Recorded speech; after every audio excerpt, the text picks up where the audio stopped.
wabarakatuh.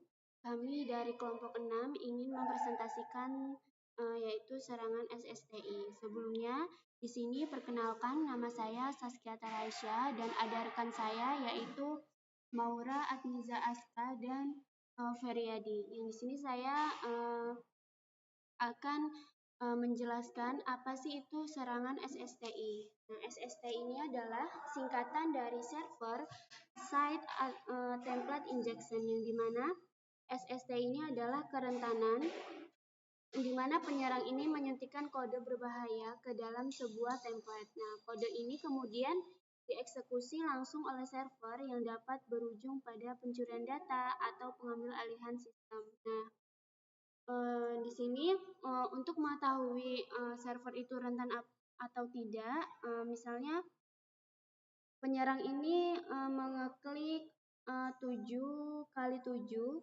Nah, kalau misalnya outputnya itu muncul angka 49, artinya server itu membaca input itu sebagai perintah kode komputer untuk menghitung, bukan sekedar teks biasa. Itu tandanya server ini tuh rentan karena nggak punya pelapis keamanan. Nah, kalau misalnya servernya aman, penyerang ini mengeklik 7 kali 7, terus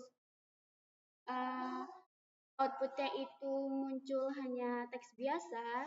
Nah, berarti server ini nih aman karena memiliki pelapis keamanan. Nah, kemudian ada fungsi dari SSTI, yaitu SSTI sendiri bukanlah sebuah fitur atau fungsi, melainkan sebuah lubang atau celah yang dimana hal tersebut itu menjadi peluang untuk membobol.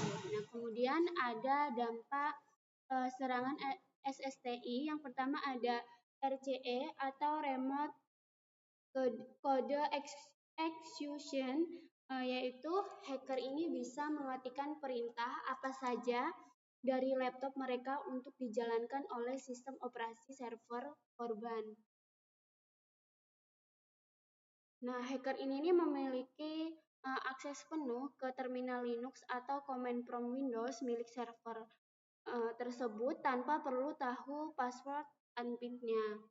Kemudian yang kedua ada kebocoran data sensitif atau data exfiltration, yaitu hacker dapat mengintip atau mengunduh file-file rahasia yang ada di dalam server. Contohnya seperti membaca file konfigurasi database, kemudian melihat kunci rahasia atau secret keys, hingga mencuri seluruh data pribadi dan data transaksi milik pelanggan. Kemudian yang ketiga ada pengambil alihan server secara total atau full server takeover.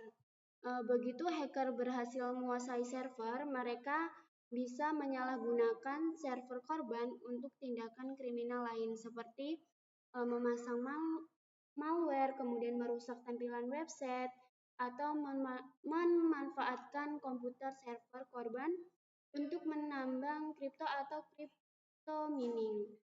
Kemudian yang terakhir ada hancurnya reputasi dan kerugian finansial. Nah, bagi pemilik website atau perusahaan, dampak ini tuh berujung pada tuntutan hukum akibat kebocoran data, kemudian denda dari pemerintah, dan hilangnya kepercayaan dari para pelanggan karena sistem tidak dinilai aman. Nah, kemudian di sini rekan saya akan menjelaskan codingan dari attack P-nya.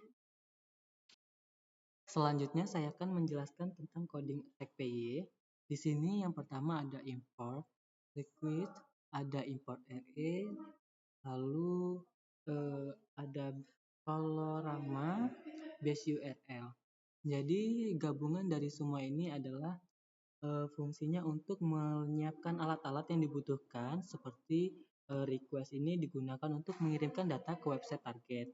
Lalu selanjutnya ada array, jadi untuk memproses teks, dan colorama ini untuk memberikan warna pada teks terminal. Selanjutnya ada base URL. Jadi base URL ini adalah alamat website target yang diuji, misalnya di port 5009 ini. Lalu selanjutnya di bagian dev banner ini Jadi di sini ada print, foreground, lalu ada print for lab SSTI attack simulator, ada Ginger 2, lalu ada print yellow hanya untuk edukasi di lingkungan lab, lalu ada print for green 60. Nah, jadi si banner hanya untuk menampilkan judul program. Fungsi check server berguna untuk mendeteksi apakah website target sudah dijelaskan atau belum sebelum penguji dimulai. Contoh output di layarnya tuh kayak Lab STTI Attack Simulator, Jinja, lalu targetnya misalnya HTTP // 127.0.0.1.25009, lalu muncul teks hanya untuk edukasi di lingkungan lab. Selanjutnya ada dev render. Jadi dimulai dari dev render sampai dengan return rtag 200 ini adalah fungsi pengirim kode eksploitasi atau playet. Fungsi ini mengirimkan input teks ke halaman render melalui metode HTTP post, kemudian membersihkan tag-tag HTML dari server agar respon yang diterima tampil berupa teks bersih di terminal kita. Contoh nyata, jika kita mengirimkan tes, fungsi ini akan memastikan teks yang kembali ke terminal kita adalah tes, bukan kode HTML seperti div dalam kurung B atau output seperti render dalam kurung /b atau br. Selanjutnya akan dibahas oleh teman saya. Nah, kemudian setelah tadi sebelumnya dijelaskan oleh teman saya Ferry Yadi, di sini saya akan melanjutkan penjelasan codingan tentang attack-nya. Di bagian sini, di bagian dev attack detective ini, di bagian problemnya ini kan ada di sini kalau untuk bagian ini bagian untuk celah keamanan deteksinya, yang mana di bagian celah deteksi amanan itu fungsi di sini melakukan tes awal yaitu pancingan, yang mana nanti kita memasukkan 7 kali 7 ini, kemudian ketika keluar outputnya 49 maka berarti sudah terserang, namun di laptop tersebut tidak memiliki perlindungan sistem yang kuat, jadi mengeluarkan outputnya 49. Tapi ketika nanti kita menyerangnya itu hasilnya atau outputnya itu sama seperti inputan awalnya, maka nanti berarti server yang kita serang tersebut atau kita yang mengambil celahnya tadi itu, berarti dari celah tadi itu tapi di dalam server tersebut masih memiliki keamanan yang kuat seperti itu.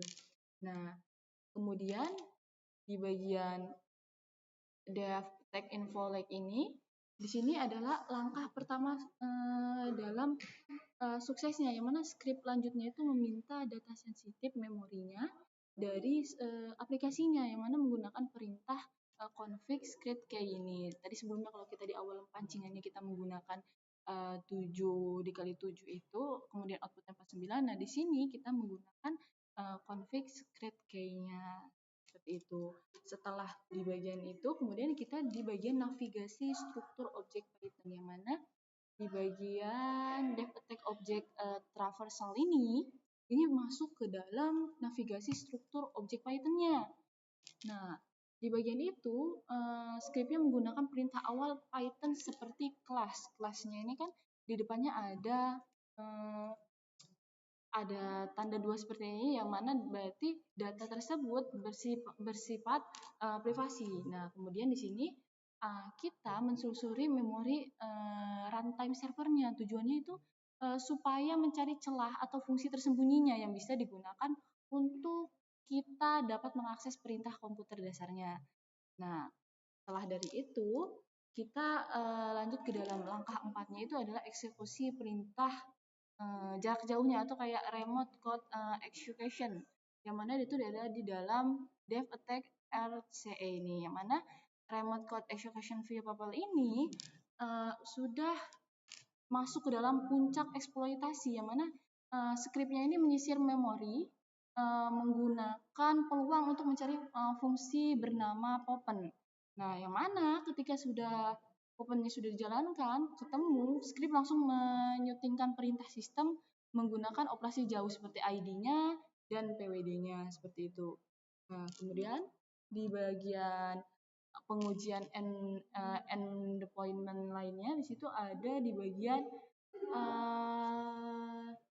dev attack other endoptence ini. Kemudian nanti di sini di bagian script ini melakukan pengecekan tambahan pada halaman lain seperti kayak gridnya dan profilnya, di mana nanti kalau di halamannya itu terdapat bagian gridnya dan juga profilnya, yaitu untuk memastikan apakah halaman tersebut itu juga memiliki kecerobohan yang sama atau celah yang sama, atau dapat kita sisipkan dalam keamanannya. Kemudian yang selanjutnya nanti ini akan dilanjutkan oleh teman saya yang bernama Saskia Taraisa. Nah, kemudian di sini saya akan melanjutkan penjelasan dari rekan saya, yaitu Maura Atiza Aska. Dan di sini saya akan menjelaskan bagian akhir kode, yaitu di sini ada dev zone show mitigasi, yaitu bagian akhir kode ini tuh menampilkan rekomendasi perbaikan untuk pengembang website. Nah, celah SST ini terjadi karena input pengguna ini digabungkan langsung ke string template. Nah, kemudian solusinya itu adalah mengunci input pengguna ke dalam parameter terpisah seperti name agar diproses sebagai teks biasa. Nah, kemudian di sini rekan saya akan mensimulasikan serangan SSTI tersebut. Selanjutnya saya akan menjelaskan program yang kami gunakan. Jadi program ini terdiri dari dua file utama, yaitu file website PY dan attack PY. Pada bagian saya, Feryadi, saya akan menjelaskan website PY, sedangkan teman saya akan menjelaskan attack PY. Jadi file website PY berfungsi sebagai aplikasi web yang dibuat menggunakan framework Flex. Flex digunakan untuk membuat web server sederhana sehingga aplikasi dapat diakses melalui browser. Pada bagian awal, program melakukan import beberapa library yang dibutuhkan seperti Flex, Request, JSON, Div, dan Session. Selanjutnya dibuat objek aplikasi Flex yang nantinya akan menangani setiap request dari pengguna. Dalam file ini terdapat beberapa root utama, yaitu root pertama adalah SSTI merupakan halaman utama dari website. Selanjutnya saya akan melakukan simulasi. Yang pertama kita masuk ke dalam command prompt atau CMD, lalu kita memasukkan file SSTI-nya. Di sini saya simpan filenya di C, jadi kita buka CD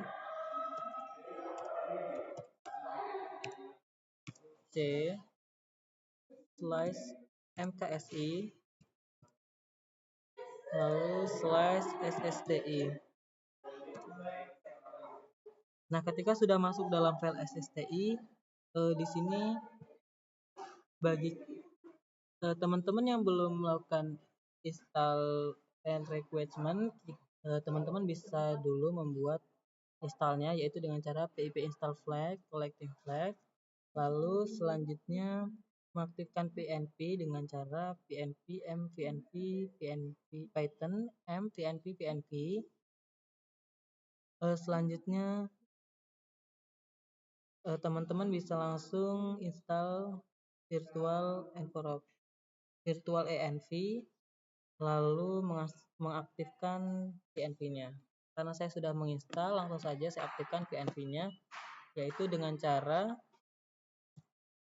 PNP script aktif.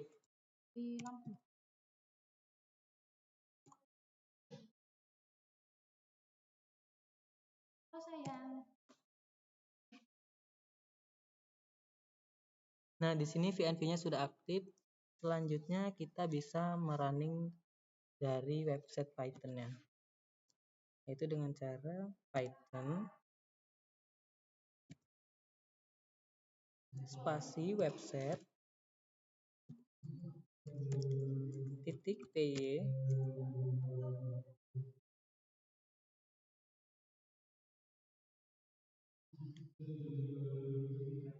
Nah, di sini kita sudah dapat URL-nya, kita copy. Lalu kita tempel pada Chrome-nya. Kita tempelkan, lalu kita beri slice render.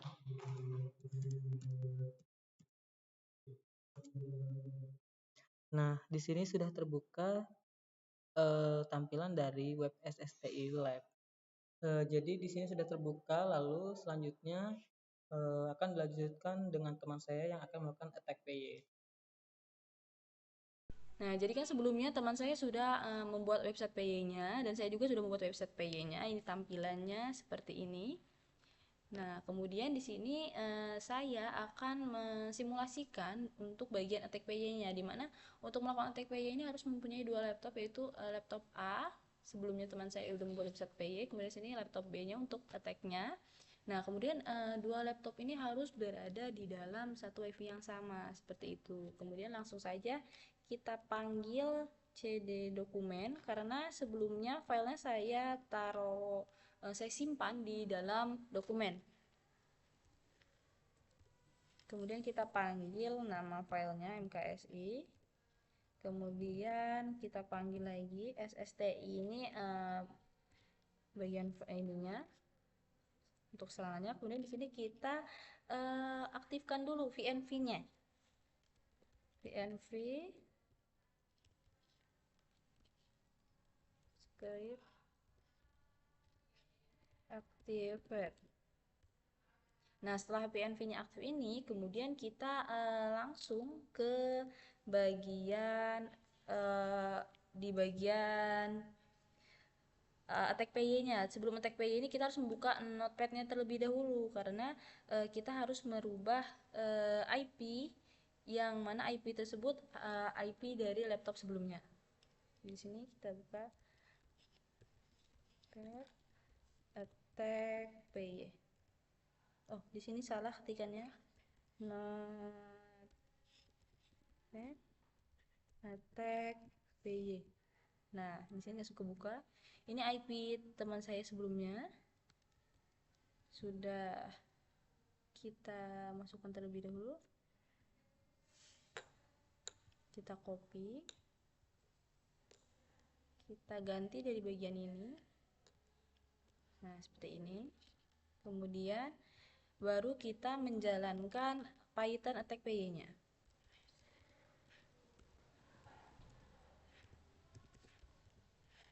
Nah, sudah berhasil. Nah, yang mana ketika kita buka tampilan dari websitenya ini, di sini kita bisa melihat kalau untuk di bagian 7 dikali 7 ini nanti harusnya hasilnya ini 49 outputnya. Nah, namun ketika hasil outputnya ini bukan 49 melainkan sama seperti yang di atasnya, ini 7 bintang 7 atau 7 dikali 7, itu berarti bahwa laptop sebelumnya itu memiliki keamanan lapis atau keamanannya lebih tingkat, supaya jadi tidak bisa atau tidak mudah kita untuk meretasnya seperti itu. Nah, di sini outputnya 49 berarti laptop sebelumnya itu masih memiliki keamanan yang minim, sehingga kita dari celah kecil tadi kita bisa untuk melakukan simulasi tersebut ini. Kemudian di sini kalau kita bisa membuka config secret key-nya ini, nah ketika hasilnya MKSI STI seperti ini berarti sama saja seperti sebelumnya tadi. Dan di sini juga kita bisa mencoba di bagian config-nya juga. Nah, ini bagian output-nya seperti itu. Nah, ketika laptop B telah berhasil melakukan penyerangan, maka di laptop A atau yang sebagai korban akan muncul seperti ini. Jadi ini adalah tanda atau bukti bahwa penyerangan itu berhasil. Di sini contohnya pada pukul 15.25 sampai dengan 15.35 terlihat request dari IP 127.0.0.1 ini yang berarti laptop korban sendiri mengakses servernya untuk pengujian awal. Lalu pada 22 Juni ini 2026 pada pukul 15.25.16 get render http 1.1.200 status 200 menandakan server berjalan normal dan siap diserang. Lalu penyerangan di laptop pada pukul 15.44 muncul request IP 192.168.62.185. Jadi ini adalah laptop penyerang yang berbeda dari laptop korban. Penyerang berhasil mengakses endpoint seperti slice grade, endpoint grading yang vulnerable, lalu ada slice render, yaitu endpoint utama dari eksploitasi SSTI. Lalu request dilakukan berkali-kali dalam waktu singkat, mulai dari 15.44.22 sampai dengan 15:44 22 detik secara otomatis oleh script attack PY. Lalu bukti bahwa serangan ini berhasil, semua request mengembalikan status 200 yang berarti laptop penyerang berhasil terhubung ke server korban, lalu si server juga sebagai korban memproses semua flight yang dikirim, lalu ada endpoint atau slash render dan slash grid berhasil dieksploitasi.